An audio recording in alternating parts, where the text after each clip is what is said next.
有弟兄姐妹啊，在网络上问我们说啊，我要怎么知道是神对我说话啊？我是要整个圣经读过，一篇一篇读才知道呢，还是怎么样？好，是这样哦。最稳定、最好的方法就是你要每天固定的灵修时间，然后呢，每天固定的灵修进度。然后呢，我推荐一个基本的，就是如果刚信耶稣，我们先从马可福音来看，然后马可福音有16章，所以呢，你比如说你一天看半章，那你大概1个月会看完。然后呢，你就会发现，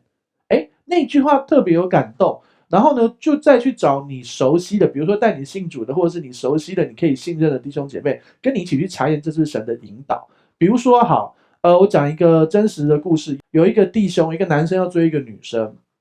然后呢，他就按照他当天的灵修进度，结果呢，他就想说，主啊，我追他一直很久，他都没有给我回应，我到底要不要继续追他？然后他就读到那一天的读经进度是：你不可丢弃那个勇敢的心，存这样的心会必得大赏赐。他就在那天的进度读到这个东西，就很像我们的形容，那个神的话就好像跳出来一样回答他，